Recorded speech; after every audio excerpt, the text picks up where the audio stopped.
Hola. Konnichiwa. Annyeonghaseyo. Halo guys. Sampurasun. Punten. Kami dari kelompok 1 akan menganalisis Kasus-kasus pelanggaran hak dan pengingkaran kewajiban warga negara. Assalamualaikum warahmatullahi wabarakatuh. Perkenalkan, nama saya Ahmeda Reis Wibatsu. Saya di sini akan menyampaikan kesimpulan. Wadikap, perkenalkan nama saya Ardi. Di sini saya mau menjelaskan tentang upaya. Guten Tag, perkenalkan nama saya Doni Hermawan. Di sini saya akan menyampaikan upaya dan strategi. Sampurasun. Perkenalkan nama saya Diana Puttadilah sebagai pengusut kasus 2. Hola guys. Perkenalkan nama saya Muhammad Nuriman. Saya sebagai pembawa berita dan pemateri. Konnichiwa. Perkenalkan nama saya Riyadi Masari. Saya di sini sebagai pemateri dan reporter. Annyeonghaseyo. Perkenalkan nama saya Maulida Penjriani. Di sini saya sebagai pembawa berita dan pemateri. Halo guys, perkenalkan nama saya Salma Amelia Bilbina. Di sini saya sebagai pengusut kasus 1.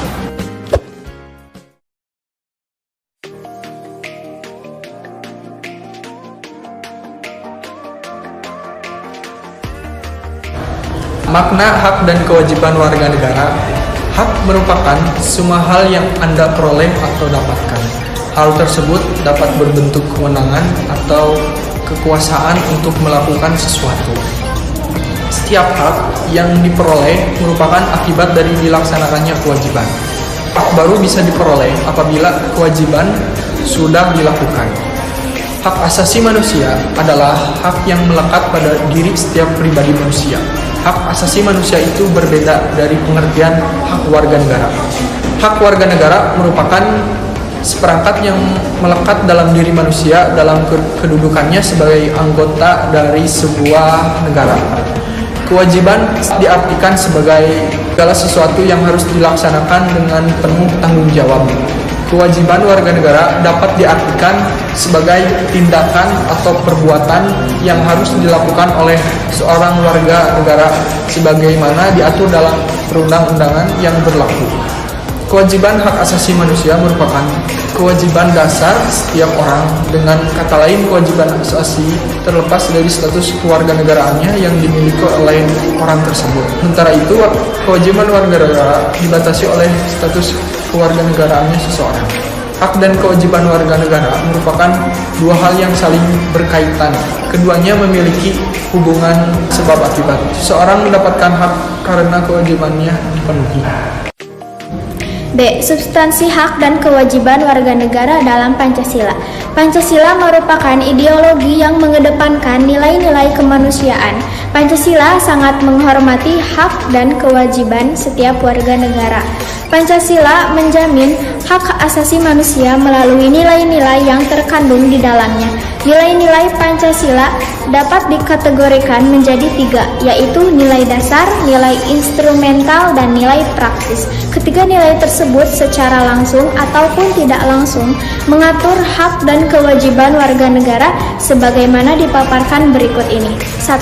Hak dan kewajiban warga negara dalam nilai dasar sila-sila Pancasila. Nilai dasar berkaitan dengan hakikat 5 sila Pancasila, yaitu nilai ketuhanan, nilai kemanusiaan, nilai persatuan, nilai kerakyatan, dan nilai keadilan. Nilai-nilai dasar tersebut bersifat universal sehingga di dalamnya terkandung cita-cita, tujuan, serta nilai-nilai yang baik dan benar. Nilai ini bersifat tetap dan melekat pada kelangsungan hidup negara. 2. Hak dan kewajiban warga negara dalam nilai instrumental sila-sila Pancasila. Nilai instrumental pada dasarnya merupakan penjabaran dari nilai-nilai dasar yang terkandung dalam Pancasila. Perwujudan nilai instrumental pada umumnya berbentuk ketentuan-ketentuan konstitusional mulai dari Undang-Undang Dasar sampai dengan peraturan daerah. 3. Hak dan kewajiban warga negara dalam nilai praksis sila-sila Pancasila. Nilai praksis pada hakikatnya merupakan perwujudan dari nilai-nilai instrumental. Dengan kata lain, nilai praksis realisasi dari ketentuan-ketentuan yang termuat dalam peraturan perundang-undangan yang terwujud dalam sikap dan tindakan sehari-hari. Nilai praksis Pancasila senantiasa berkembang dan selalu dapat dilakukan perubahan dan perbaikan sesuai perkembangan zaman dan apresiasi masyarakat. Hal tersebut dikarenakan Pancasila sebagai ideologi yang terbuka. Hak dan kewajiban warga negara dalam nilai praksis Pancasila dalam terwujud apabila nilai-nilai dasar dan instrumental dari Pancasila itu sendiri dapat dilakukan dalam kehidupan sehari-hari.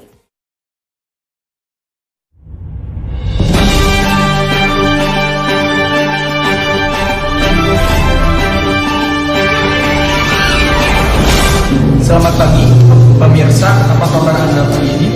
Breaking News hadir selama beberapa menit ke depan dan akan menghadirkan berita yang menarik untuk Anda.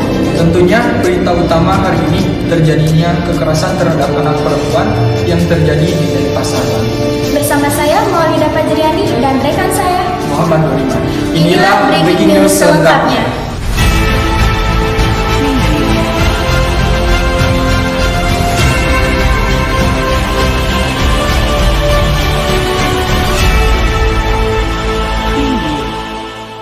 Berita utama pagi ini yaitu korban penganiayaan Angelin Megawe, peristiwa kekerasan terhadap anak perempuan berusia 8 tahun yang terjadi di kota Denpasar, Bali pada tanggal 16 Mei 2015. Jasad Angelin kemudian ditemukan terkubur di halaman belakang rumahnya di Jalan Sedap Malam, Denpasar, Bali pada hari Rabu tanggal 10 Juni 2015. Dalam keadaan busuk tertutup sampah di bawah pohon pisang setelah polisi mencium bau menyengat dan melihat ada gundukan tanah di sana.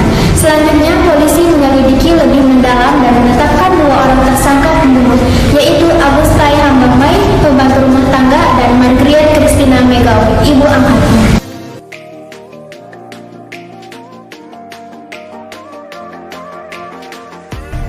Biografi Angelin Megawe. Angelin lahir pada tanggal 19 Mei 2007 di sebuah klinik di daerah Canggu dari seorang ibu yang bernama Hamidah dan ayah yang bernama Ahmad Roshidi. Ia adalah putri kedua dari 3 bersaudara, yaitu anak sulungnya Ina dan adiknya Aisyah. Ketika melahirkan Angelin, Hamidah tidak sanggup melunasi biaya persalinannya ke klinik.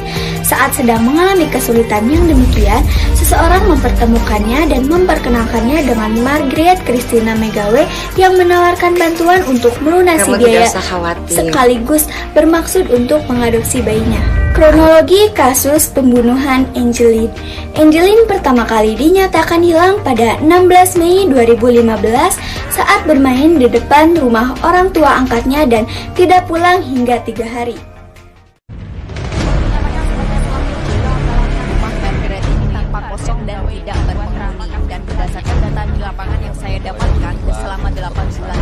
Dinyatakan sebagai pelaku tunggal dalam kasus pembunuhan Angelin, Margriet Megawe membuat drama kasus hilangnya Angelin, mulai dari menyebar foto-foto kemesraan bersama anak angkatnya, hingga menarik perhatian banyak kalangan untuk turut mencari keberadaan dari Angelin. Pasca ditemukannya jenazah Angelin, rumah Margriet tampak kosong dan tidak berpenghuni. Dan berdasarkan data sumber net news yang didapatkan, selama 8 bulan itu pula tidak ada satupun sanak saudara dari Margriet untuk berkunjung ke rumah ini. Sebelum diketahui membunuh putri angkatnya sendiri, Margriet merupakan sosok yang baik di mata tetangganya. Ia sosok yang tidak banyak bicara. Bahkan, 1 tahun sebelum peristiwa pembunuhan terjadi, Margriet membatasi hubungan dengan tetangganya dan tidak pernah keluar rumah. Meski jaksa telah menetapkan Margriet sebagai pelaku tunggal pembunuhan Angelin, tetap saja hingga akhir persidangan, Margriet menyangkal bahwa ia telah membunuh Angelin. Tetangga Margriet menilai tuntutan seumur hidup pantas diterima ibu angkat Angelin. Saya setuju dengan hukuman seumur hidup dari Margriet Megawe karena perbuatan itu melanggar hak asasi manusia yang pertama. Yang kedua, dia menghilangkan nyawa anak di bawah umur. Namun, warga Bali tidak sepenuhnya setuju dengan tuntutan jaksa. Sebagian warga bahkan menilai Margriet lebih pantas dihukum mati. Ya, setuju sekali ya, karena tuntutan minimalnya kan 20 tahun kalau pembunuhan berencana ya, sampai hukuman mati ya. Sedangkan jaksa mungkin sudah melihat dengan pertimbangan-pertimbangan dari saksi-saksi dan juga dari ahli, tim ahli juga, bahwa memang sudah sepantasnya lah Margriet menerima hukuman itu. 16 Mei 2015, Angelin dinyatakan hilang. Kakak angkat Angelin, Christina, dan Evon melaporkan peristiwa tersebut ke kepolisian sektor Denpasar Timur. Berita kehilangan ini pun ramai menjadi perbincangan netizen setelah akun fanpage di Facebook berjudul Find Angelin dibuat. Drama kasus hilangnya Angelin ini berhasil menarik simpati banyak orang. 2 pekan setelah berita kehilangan, Ketua Komnas Perlindungan Anak Aris Merdeka Sirait mendatangi rumah Margaret. Aris menyatakan rumah Margaret tak layak huni. Margaret sontak marah dan mengusir Aris. Polisi terus memeriksa rumah Margaret hingga akhirnya 10 Juni 2015 menemukan jasad Angelin terkubur di pekarangan rumahnya. 28 Juni 2015, ibu angkat Angelin, Margaret, ditetapkan sebagai tersangka. Dalam rekonstruksi Juli 2015, terungkap bahwa Margaret lah pembunuh Angelin. Setelah membunuh, Margaret meminta Aguste mengubur jasad Angelin. Selama hampir 4 bulan persidangan, Margaret bersikukuh sebut dirinya tidak bersalah.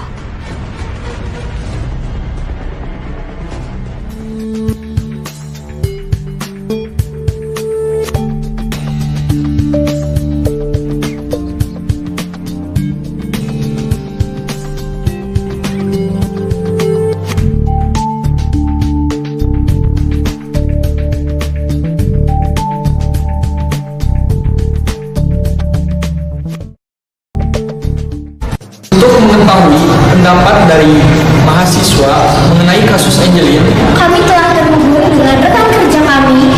Lia Dewi Purnamasari, yang akan menanyakan pendapat tentang kasus tersebut. Baik Lia, sudah terhubung, bisa mendengar suara saya? Baik saudari Maulida dan saudara Nur Iman yang berada di studio. Di sini saya berada di kampus Universitas Pendidikan Indonesia, tepatnya di Jalan Dadahan nomor 18, Kampung 4, Kecamatan Hawang, Kabupaten Tasikmalaya, Jawa Barat. Di sini saya berada bersama seorang mahasiswa dan akan mewawancarai mengenai kasus Angelin. Selamat siang Kak. Baik Kak, perkenalkan dulu nama Kakak terlebih dahulu. Baik, nama saya Doni Hermawan. Baik Kak Doni, bagaimana pendapat Kak Doni mengenai kasus Angelin yang dianiaya oleh ibu tirinya Margaret sampai meninggal dunia? Menurut saya kasus Angelin ini termasuk pelanggaran HAM dan kehadiran pemerintah untuk menanggulangi dan mencegah kekerasan tersebut menjadi kewajiban. Jika pemerintah benar-benar hadir, maka hal tersebut tidak akan terjadi berulang-ulang. Menurut saya, kelalaian pemerintah untuk melindungi segenap rakyatnya juga turut menjadi faktor yang menyebabkan kasus kekerasan tersebut terus terjadi. Baik, dapat dimengerti. Terima kasih Kak Doni atas tanggapannya tentang kasus Angelin. Baik, kita akan beralih ke studio kepada saudari Maulida dan saudara Nur Iman. Saya kembalikan.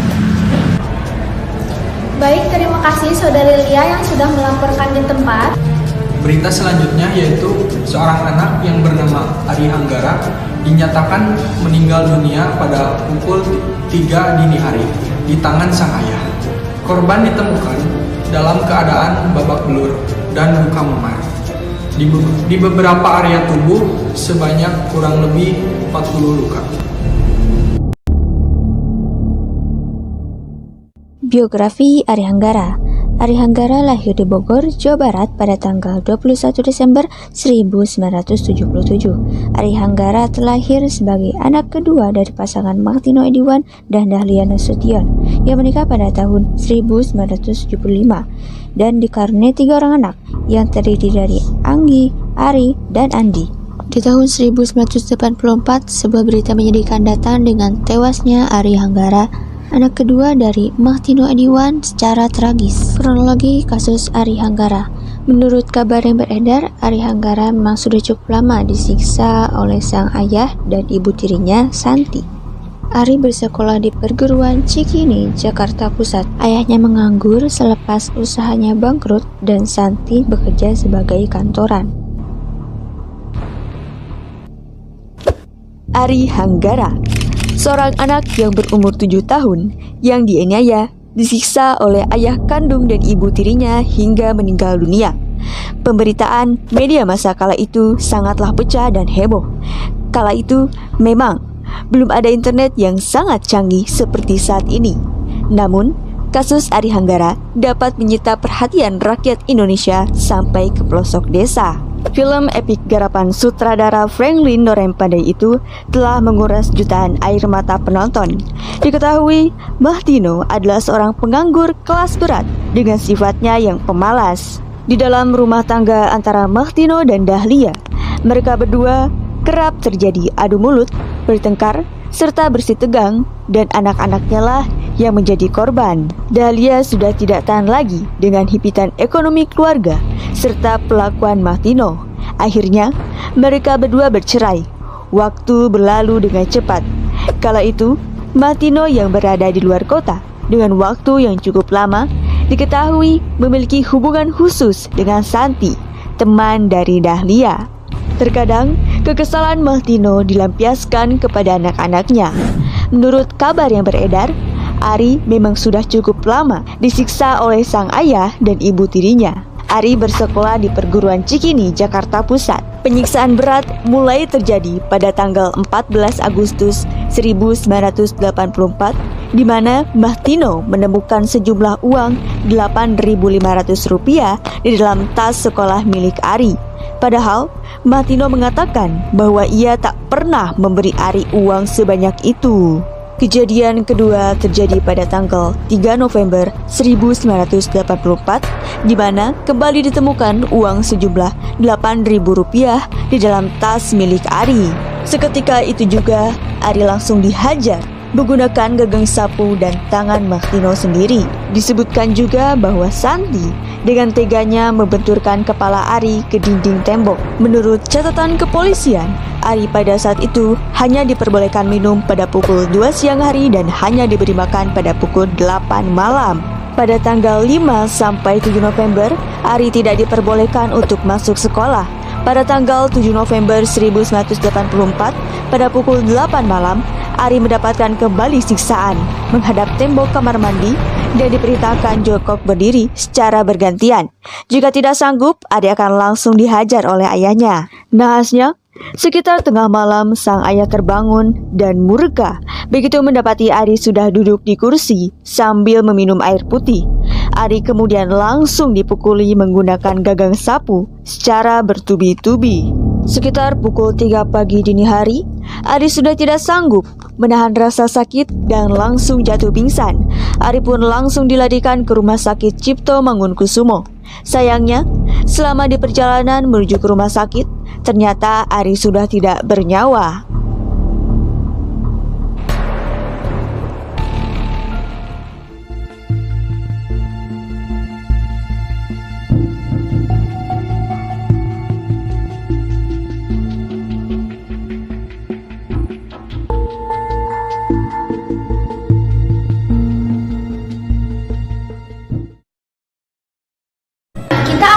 Dengan Dewi Lia Purnamasari yang sedang berada di SMA Negeri 4 Tasikmalaya, yang akan mewawancarai seorang siswa mengenai kasus Ari Hanggara. Baik, Dewi Lia Purnamasari, bisa dengar suara saya? Baik, saudara Nur Iman dan saudari Maulida yang di studio. Di sini saya berada di kampus SMA Negeri 4 Tasikmalaya, letaknya di Jalan Letnan Kolonel R.E. Jailani. Di sini saya bersama dengan seorang siswi dan akan mewawancarai mengenai kasus Ari Hanggara. Selamat siang, Kak. Siang, Kak. Baik, Kak, perkenalkan dulu nama Kakak terlebih dahulu. Perkenalkan, nama saya Diana Putri Pandila, saya siswi di SMA Negeri 4 Tasikmalaya. Baik, Kak Diana, bagaimana menurut Kak Diana mengenai kasus Ari Hanggara yang dianiaya oleh Mahtino dan Santi hingga meninggal dunia? Saya tahu kasus itu ya, itu kalau nggak salah tahun 84 ya, Kak. Nah, itu seharusnya kan seorang ayah itu membimbing anaknya dengan baik dan bijak. Karena kan memang seperti yang kita ketahui, meskipun anak itu nakal, tapi kita harus memberitahukan yang baik gitu, dengan cara yang lembut. Kalau misalkan kita memberitahunya dengan yang cara kasar, itu pasti anak tuh akan tidak suka dan malah akan menjadi-jadi. Baik, Kak Diana, terima kasih atas tanggapannya mengenai kasus Ari Hanggara. Kita beralih ke studio. Baik, saudari Maulida dan saudara Nakiman yang di studio, saya alihkan kembali. Baik, terima kasih saudari Dewi yang sudah melaporkan di tempat. Sekian berita yang dapat kami sampaikan. Saya Muhammad Nuliman dan rekan saya Maulida Fajriani mohon pamit undur diri. Selamat pagi dan sampai jumpa.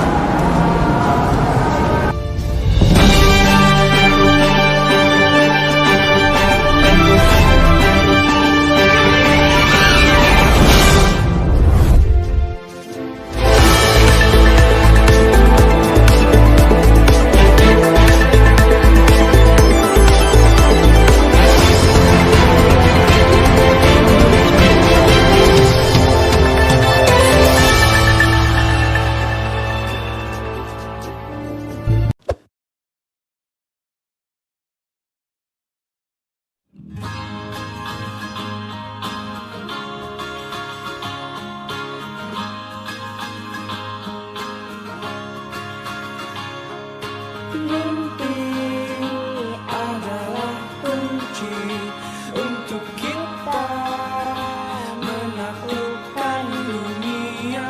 Berlarilah tanpa lelah sampai engkau meraihnya. Laskar pelangi takkan terikat waktu. Bebaskan mimpimu di angkasa, warnai bintang di jiwa. Menarilah dan terus tertawa, walau dunia tak seindah surga.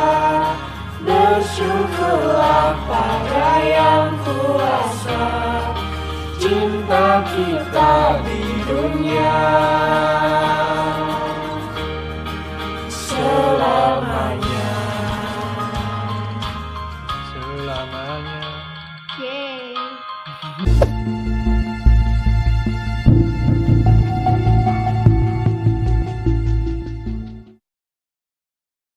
Kasus Ari Hagara, seorang anak memiliki hak untuk hidup, yang dimana merupakan suatu prinsip moral yang didasarkan pada keyakinan seorang manusia memiliki hak untuk hidup dan tidak seharusnya dibunuh oleh manusia lainnya. Angeline memiliki hak asasi manusia yang melekat sejak dia lahir, dan Margaret jelas telah melanggar hukum dengan melenyapkan hak asasi manusia anak angkatnya tersebut. Substansi kasus Angeline.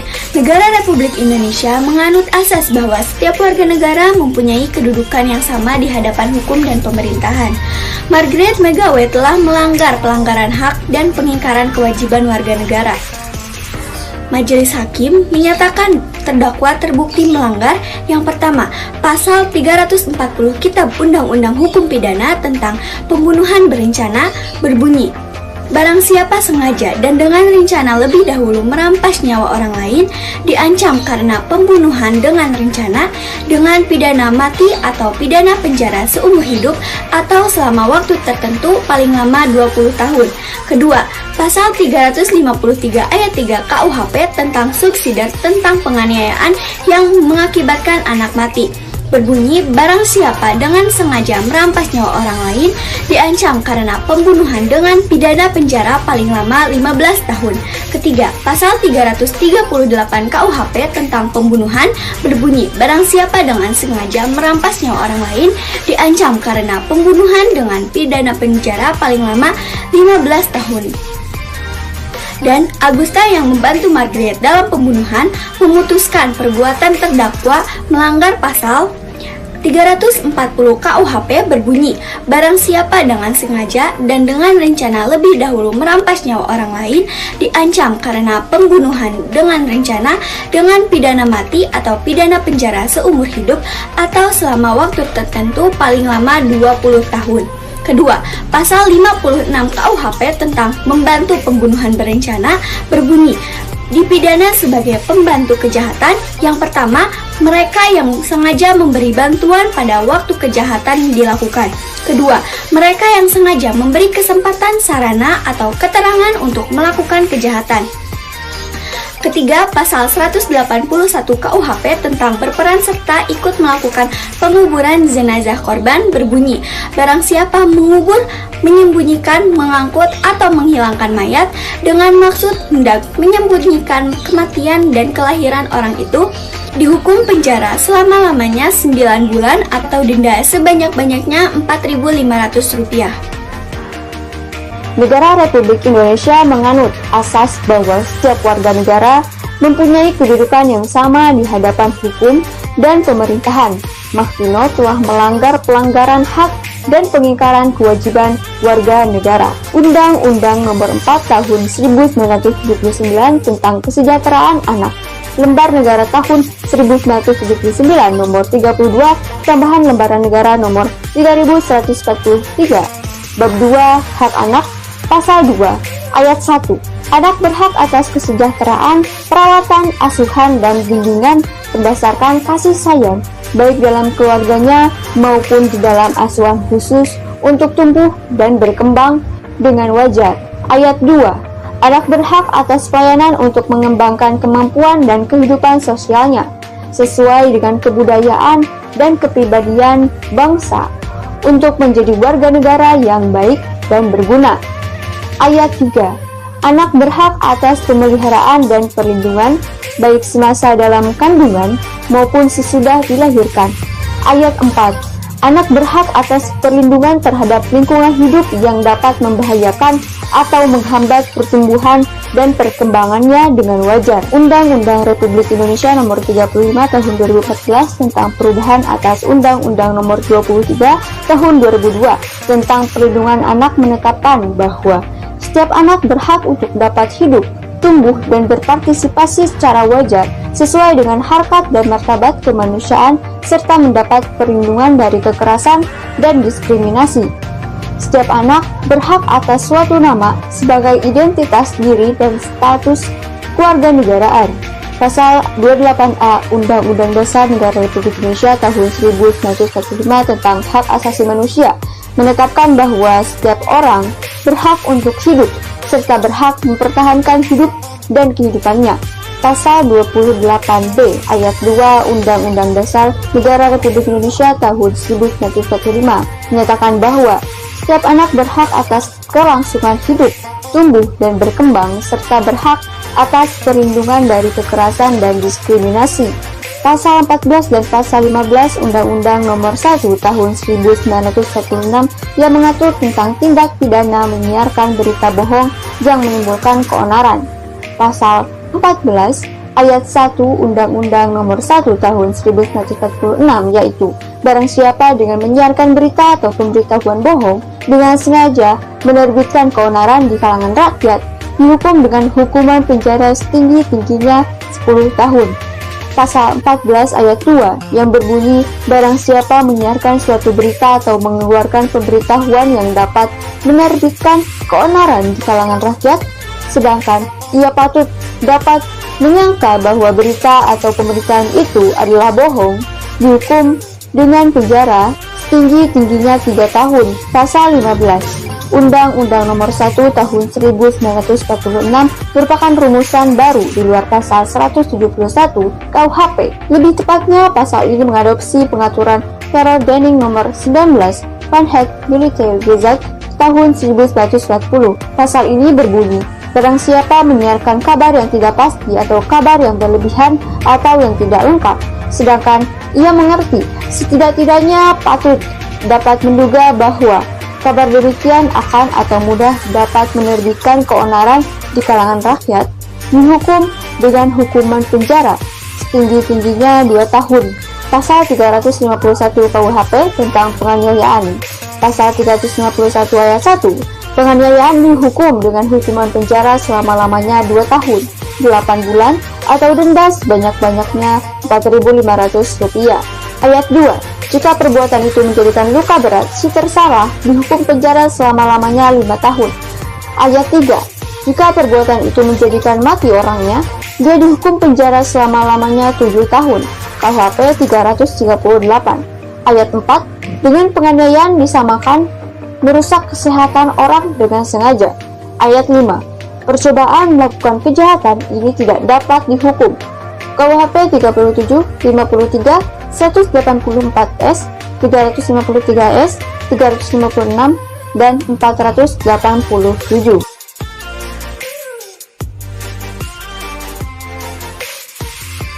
Resum menurut liputan6.com, nasib tragis yang menimpa Ari Hanggara dan Angelin yang tewas dengan sangat keji. Angelin tewas saat tinggal bersama ibu angkatnya dan jauh dari orang tua kandungnya. Namun, Angelin bukanlah bocah korban kekerasan dan kekejaman yang menandai ketiadaan cerita serupa sejak kasus Ari Hanggara. Kekerasan dan kekejaman di dalam rumah tangga tak pernah berhenti. Banyak sudah kasus serupa yang luput dari perhatian publik sejak kasus Ari Hanggara pada 3 Dasawarsa silam. Angelin yang dilaporkan hilang pada 16 Mei 2015 ditemukan meninggal pada 10 Juni 2015. Jasadnya dikubur di halaman belakang rumah ibu angkatnya, Margaret Megawe, di Jalan Sedap Malam, Sanur, Bali. Ari Hanggara dinyatakan meninggal pada tanggal 8 November 1984 setelah dianiaya oleh ayahnya, Maktino, dan ibu tirinya, Santi. Keduanya memiliki persamaan, di mana orang tua kandung maupun tiri melakukan penganiayaan terhadap anaknya hingga meninggal dunia. Usulan kasus. Seharusnya pelaku penganiayaan atau pembunuhan diberlakukan vonis penjara seumur hidup karena membunuh nyawa seseorang merupakanlah kejahatan. Terpidana akan menghabiskan hidupnya di penjara sampai dengan ia mati. Upaya pembunuhan kasus Angelin. Setelah menjalani proses persidangan, akhirnya vonis dijatuhkan. Margaret langsung menjalani proses persidangan dan dinyatakan bersalah. Ia dijatuhi hukuman penjara seumur hidup, sedangkan Agusta yang juga dinyatakan bersalah divonis hukuman selama 10 tahun penjara. Hukuman Agusta memang jauh lebih ringan, karena dalam kasus ini ia hanya dianggap membantu Margaret dalam upaya pembunuhan berencana Angelin. Jaksa Penuntut Umum atau JPU dari Kejaksaan Negeri Denpasar, Bali menuntut terdakwa Agustai Hambamai yang ikut serta membantu pembunuhan korban Angelin selama hukuman 12 tahun penjara dan denda senilai 1 miliar subsidi 6 bulan kurungan penjara. Dan Majelis Hakim Pengadilan Negeri Denpasar, Bali memvonis terdakwa Margaret dengan hukuman seumur hidup. Vonis seumur hidup untuk Margaret sontak disambut tepuk tangan semua pengunjung sidang. Vonis tersebut sesuai tuntutan Jaksa Penuntut Umum. Upaya yang dapat kita lakukan. Upaya kuratif melalui penanganan kasus pelanggaran hak asasi manusia di Indonesia yang dilakukan secara bersama oleh Pengadilan Negeri Jakarta Selatan. Setelah menjalani proses persidangan, akhirnya vonis dijatuhkan. Ia dijatuhi hukuman penjara selama 5 tahun oleh Pengadilan Negeri Jakarta Selatan. Sedangkan Santi yang juga dinyatakan bersalah divonis hukuman selama 3 tahun penjara. Hukuman Santi memang jauh lebih ringan karena dalam kasus ini ia dianggap hanya membantu Maktino menyiksa Ari Hanggara.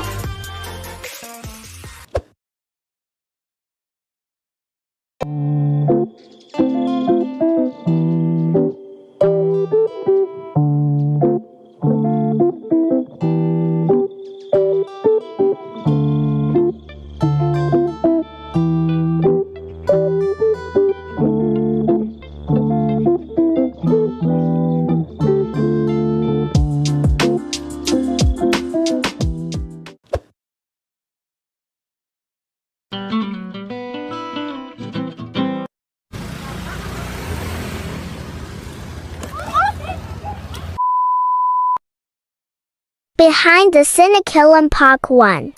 Day 1. Halo guys, kami dari Kelompok 112 IPS 2. Di hari pertama kita syuting video buat perkenalan anggota, kelompok, materi, dan pembawa berita. Sebenarnya ini kita capek banget loh, karena kita harus balik lagi ke sekolah di hari Jumat buat kerja kelompok. Tapi untungnya kita kebagian sesi pagi ya nih. Intinya kita harus nikmatin aja progresnya guys. Ini kita lagi briefing buat pembawa berita sama nyiapin materi, dan emang agak lama gitu loh guys nyiapinnya. Nah ini Iman sama Maulida kebagian pembawa berita. Nge-take video ini butuh perjuangan lahir batin banget karena green screen-nya itu jatuh terus.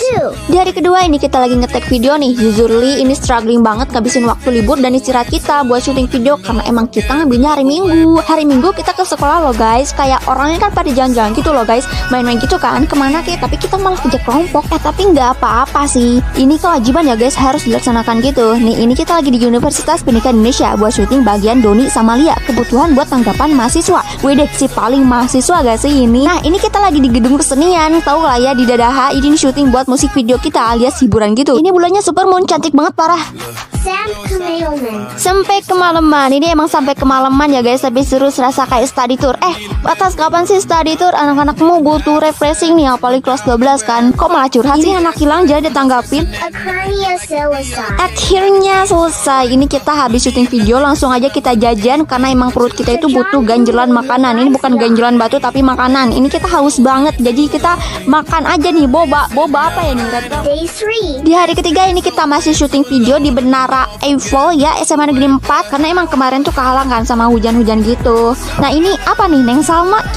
Ini kecapean nih Neng Salma nih habis edit video nih kayaknya. Ini sampai malam loh. Ini tuh kita syuting buat tangkapan siswa dari SMA Negeri 4 Tasikmalaya. Ini tuh kita sampai di Buburak sama Bapak Satpam gitu kan. Kita tuh kayak gimana gitu perasaannya. Kita tuh kayak agak punya rumah gitu ya. Sabar gitu loh Pak, nanti kita pasti bakal pulang kok Pak, bakal pulang. Ini kita lagi kerjain video dulu gitu loh, karena kan emang ini lagi urgent banget gitu loh guys. Di hari keempat kita syuting video buat slogan kita ya nih, kelompok 1, we are great, we are one, civic education, no revisi. Amin amin ya rabbal alamin. Di hari kelima kita lagi nge-record suara musik video Laskar Pelangi dari kita. Meskipun emang kita suara itu agak-agak sumbang, agak-agak fals, tapi gak apa-apa, kita tetap memaksakan diri.